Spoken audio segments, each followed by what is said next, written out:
की, जिनके जीवन से जुड़े कुछ अनछुए पहलुओं को जानने के लिए आपको हम ले चलते हैं हरियाणा के बलवाड़ा क्षेत्र में स्थित उनके आश्रम में।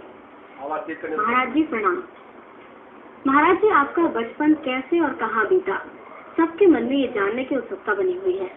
मेरा जन्म 8 सितंबर 1951 के अंदर गांव दनाना, तहसील गोहाना, जिला सोनीपत, हरियाणा स्टेट के अंदर हुआ।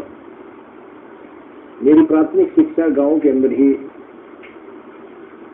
संपन्न हुई, जो 8वीं तक का स्कूल वहां पर उपलब्ध था।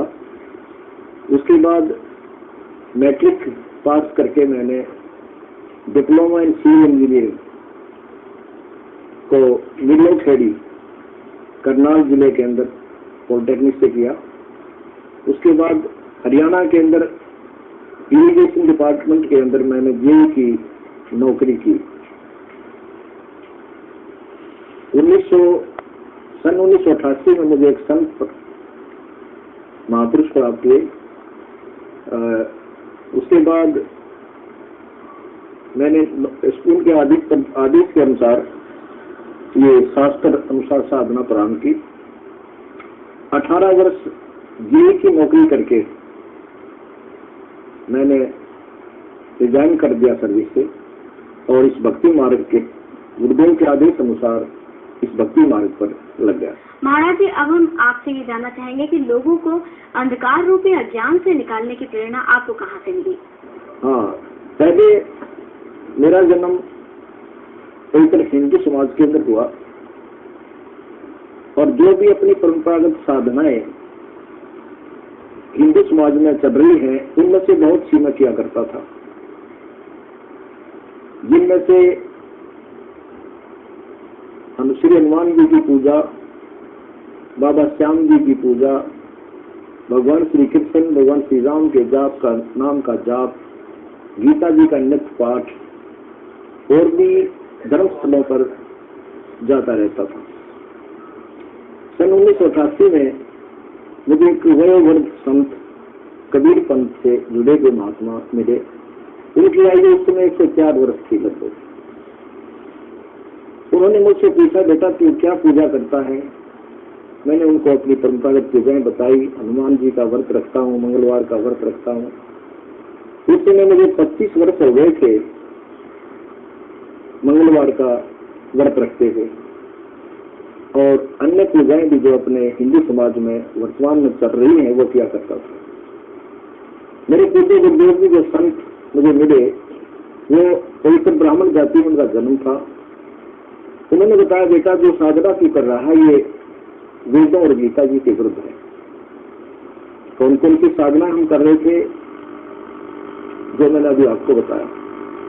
तो मुझे बड़ा दुख हुआ कि ये महापुरुष मुझे पहला मिला जिसने ये बताया कि जो पूजा आप कर रहे हैं ये शास्त्र के विरुद्ध है।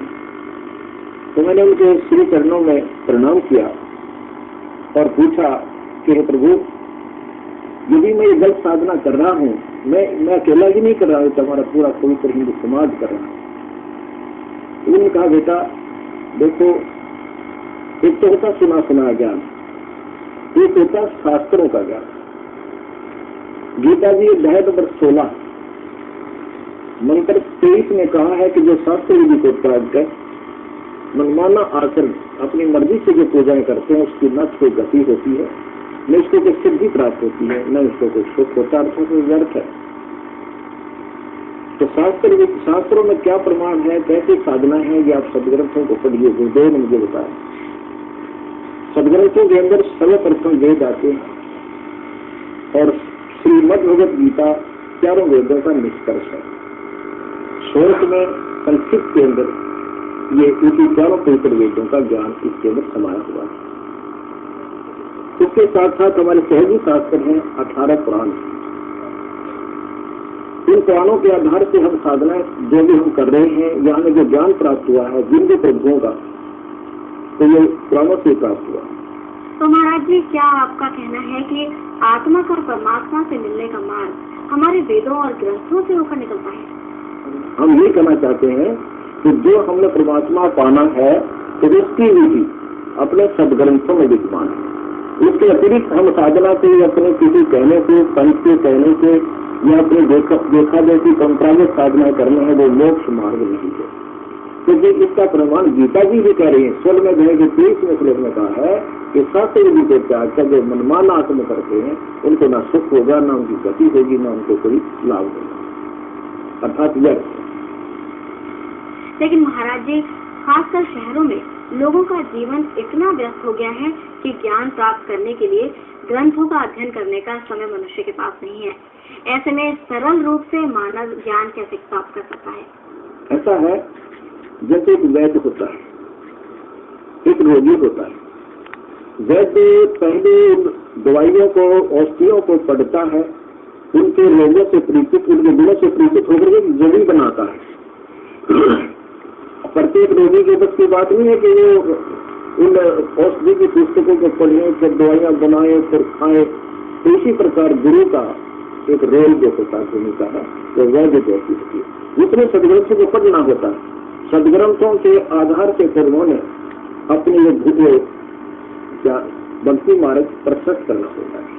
और जिसमें अब जो जैसे कोई भी रोगी है, उस रोगी को वही औषधि काम करेगी जो औषधि की पुस्तकों में लिखी